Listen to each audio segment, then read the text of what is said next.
Hey, welcome to another episode of Girl Down Podcast with me, Aon. And today we are going to talk about Auntie's Diaries by Kendrick Lamar. Every so before I even get into this conversation, I just have two things to say. One, white LGBTQ folks, I should not be saying anything pieces by y'all about the song. The song has nothing to do with y'all.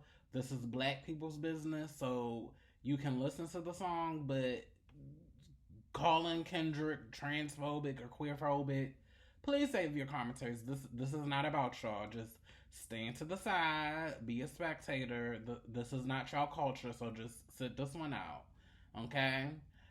Black cis het man. Know that we need y'all to do more. While I'm happy that the song is here and that we have this piece of art and it's created cultural conversation. Know that cishet black men, y'all will always have to do more to rise to the occasion, and it just is what it is. We need actions for y'all. It's great if you had an epiphany when you listen to the song, as you should have, but we need more sustainable, intentional actions. Please excuse my dog. I am house sitting and she is going through her little motions for the evening. I need her to sit down and relax. Thank you, Savannah. But yeah, we need y'all to do way more, and it shouldn't have taken this song by Kendrick Lamar in 2022 for y'all to finally get it and get the point that transphobia is wrong, and y'all should have been on this journey of treating trans folks better and recognizing them. But nevertheless, we're here and we're going to talk about the song. So, Kendrick Lamar, let me just say, I'm somebody that is not a fan of male rappers, right? So this doesn't mean that I don't like rap music, but I'm not the type of person that just goes out and supports male rappers. It's usually when it comes to rap, I'm more into female rap. I follow female rap. It's certain songs I like from the guys. I don't think I have ever purchased a rap album by a male, but Kendrick Lamar is the exception to that. I really like his music because while he is a rapper, there's a musicality to his music that I really like.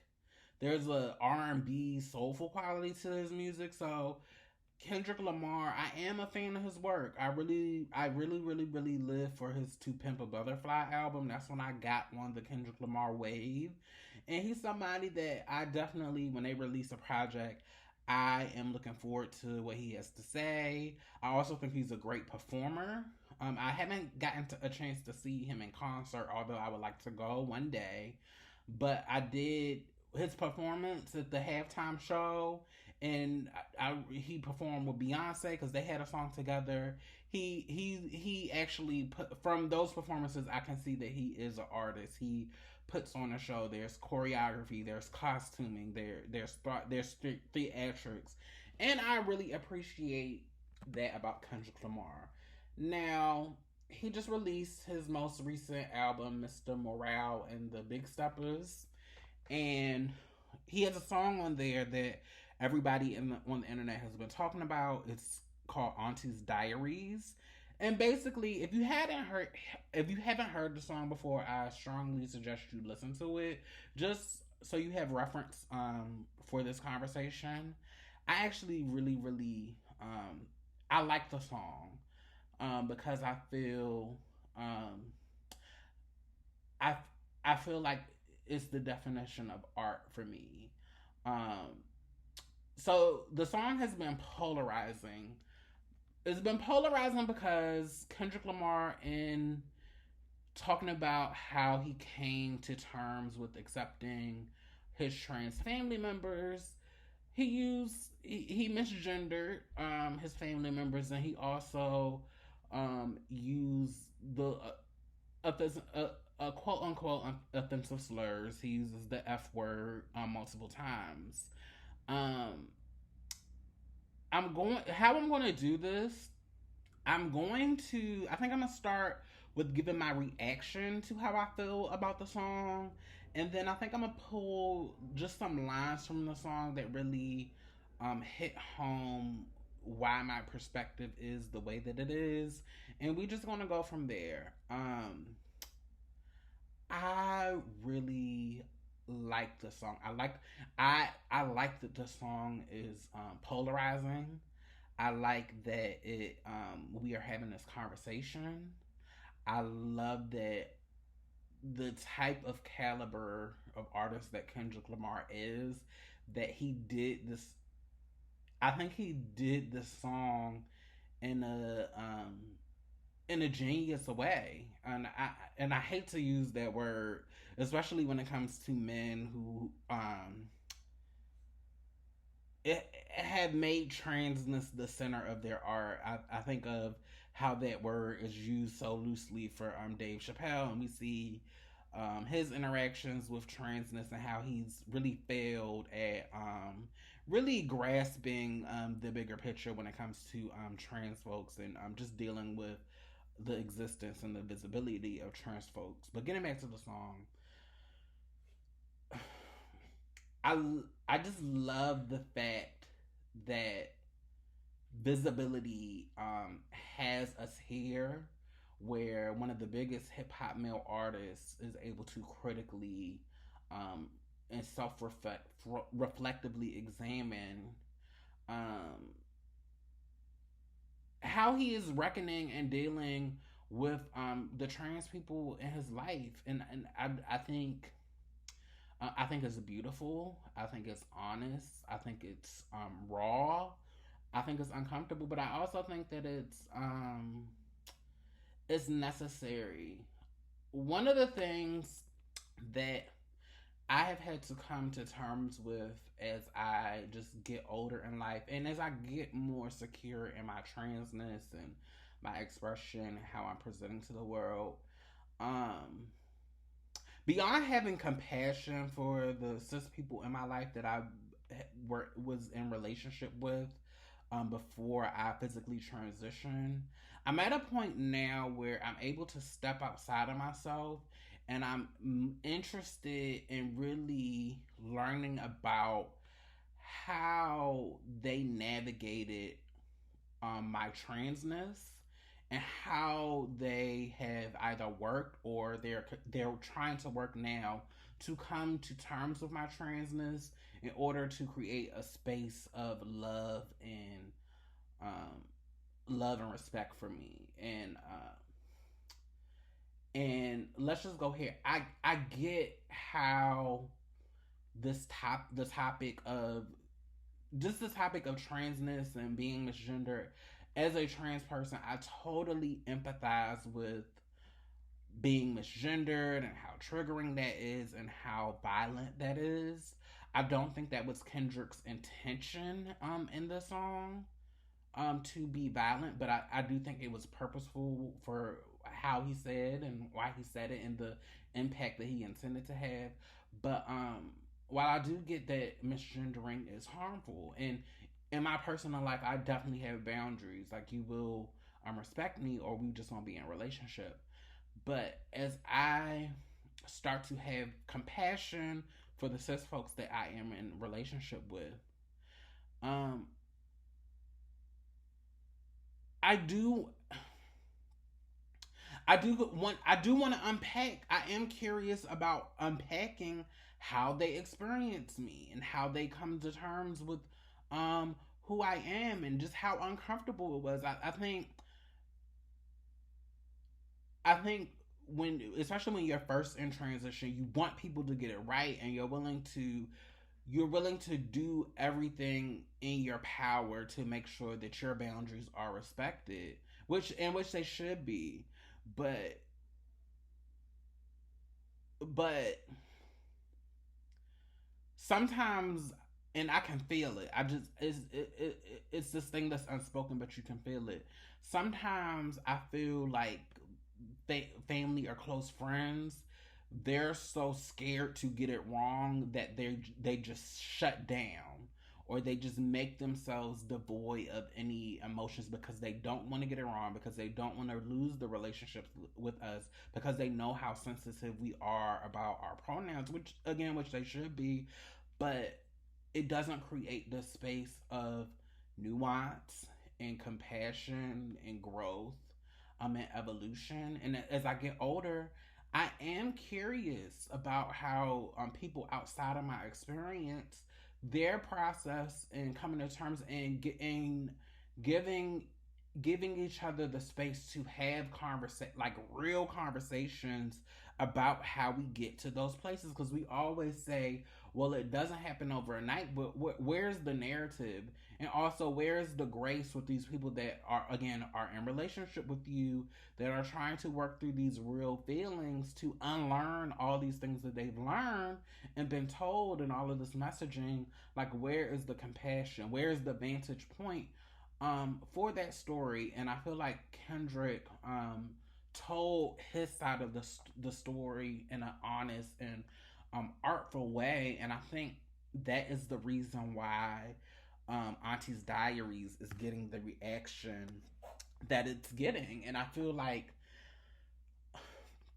because of the trans visibility and just the space that we are in, culturally, politically, um, in society, um, it was time. It's time to have this conversation, and it's time for a black man to have this conversation in a thoughtful way, but in a way that there is some type of resolution at the end, where, um, in my opinion, is calling men and black culture as a whole.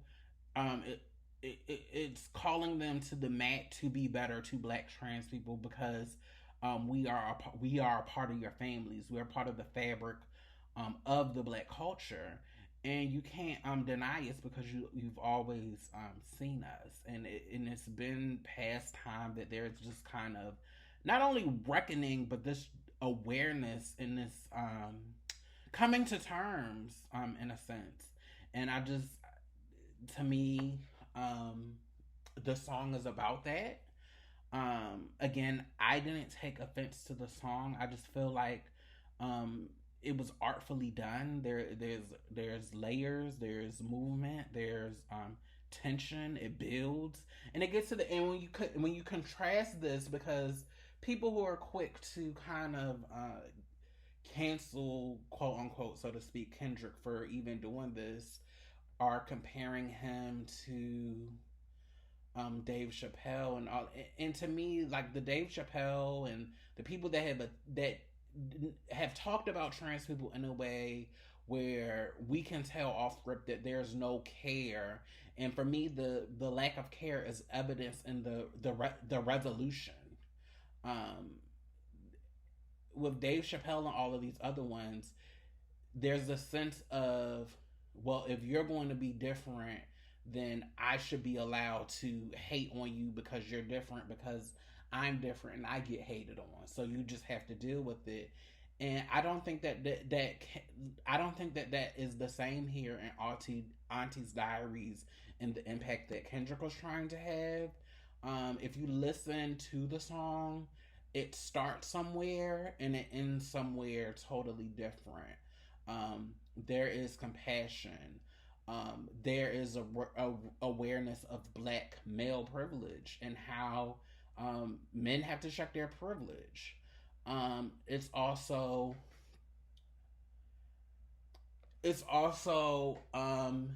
visibilizing the trans people, showing that they do exist and they've always existed, and we need to continue to love them in the ways which we have always loved them, and they have always, and acknowledge the ways that they have always loved us and guided us. And I just think that there's a care with Auntie's Diary, with tackling the trans and the black community subject, that hasn't been shown by other folks like Dave Chappelle, who's tried to tackle transness and hasn't even acknowledged the intersections of trans identity and race, because that's not his intent. His intent is to other transness in order to justify beating it down when he gets to the end of making his point. I just don't think that that's necessary here. So I'm not going to keep y'all here long because I really do want you all to listen to the song and give your own perspectives. I'm going to pull out some quotes from the song that just really impacted me and just kind of unpack some of them more.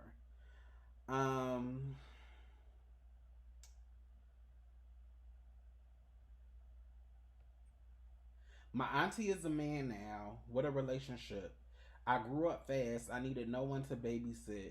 He gave me some cash, then gave me some gang. Cherry freshener on the dash. I never complained. She even cut my hair at the pad, was loving my fade. The first person I seen write a rap, that was when my life had changed. House full of demos, smoke stuck on the window, cameras on the microphone, all women and men though. My auntie a man now, we cool with it. The history has trickled down and made us ignorant. My favorite cousin said he's returning the favor and following my auntie with the same behavior. So, again, even though there is misgendering going on when he's referring to his trans uncle who used to be his aunt, there's also this recognition of how this trans person, um, is somebody that was a part of his life that was very influential, that gave him love. And to me, I interpret it as no matter what body um, my uncle inhibited it, there was always love and life lessons that was given to me. He also Kendrick also talks about a relative, a trans woman. And I just wanna read a line that just really, it's just so real. Demetrius is Marianne now. I mean, he's really Marianne. Even took things further, changed his gender before Bruce Jenner was certain. Living his truth, even if it meant seeing a surgeon. We didn't talk for a while. He seemed more distant. Wasn't comfortable around me. Everything was offensive. But I recall we had a both sick sense of humor, made raw, but time changes all. Um, Demetrius is Marianne now. Church's auntie is a man now. It hurt. He the most because his belief was close to his words, forcing me to stand now. I said, Mr. Preacher Man, should we love thy neighbor? The laws of the land or the heart was greater. I recognize the study she was taught since birth, but that don't justify the feelings that my cousin preserved. Um, those particular verses stood out to me because it reaffirms to me that not only do we exist in the black community and the black families, but y'all see us, particularly black men. Y'all see us, and to me, it's the things that are unsaid that speaks the loudest. The fact that Kendrick, and I don't know if when he's talking about this verse, if he's a child or he's an adult, but the fact that one, you were able to visibly observe that your trans woman cousin was different, was femme, was out of the ordinary, and you were able to notice that that otherness caused her to distance herself. But there's part of you, I'm interpreting it as part of Kendrick that was, even though he saw this otherness and he saw this happening, he still longed for his cousin because he still loved her. And he still remembered these things about him, these things that they shared. And I don't, it's just so real because I think about myself. Like, I have so many cousins that I come from a big family and I grew up with a lot of cousins, but I really feel like my queerness and my transition, I feel like it purposely made me not want to come around and want to distance myself. And I do wonder what my cousins think about me, or what conversations that they, especially my male cousins. And I have a lot of male cousins down in the South, but I wonder what they think about me. And when I come up, like, what stories are they telling their children? Um, do they remember? Like, it just it hit it hits so close to home because it's so real. It's so real, but I love that underneath it all, underneath the misgendering, the love is still there, the respect is still there, the acknowledgement is still there. And circling back, I'm about to end, but this is why white queer folks don't get to talk about black shit, because y'all don't know.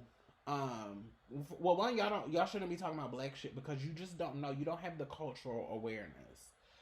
Being black and queer and being in black community, you're gonna be in proximity to a lot of black people that love the hell out of you, that will do anything for you, that'll take the shirt off their back if you need it, that'll give you their last. If you need somewhere to stay, they'll give you a couch or they have a room for you.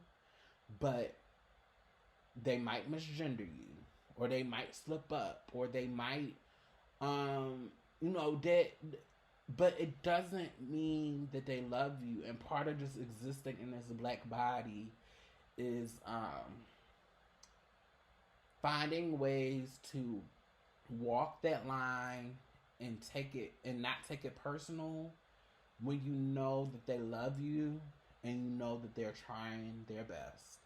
And white folks, y'all will never understand that because y'all don't know what it is to have to build communities in the midst of oppression, and have to navigate love through the complexities that we have to do, and try to salvage some type of relationship, if you can stand it. It's not for everybody, and again, I'm not saying for black trans folks to not have their boundaries. Have them. I have mine.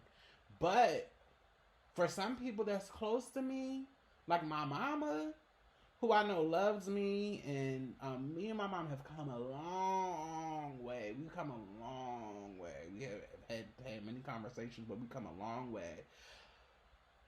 But I know that if I lost my apartment and everything went to shit, I know I can pick up the phone and call my mom, and I know my mom got me, and I know my mom loves me. And she might slip up a few times, or she might misgender, but I know that she loves me, and I know that she would never turn her back. And I know people are just now at 33 and having been physically transitioned for over 10 years and just being able to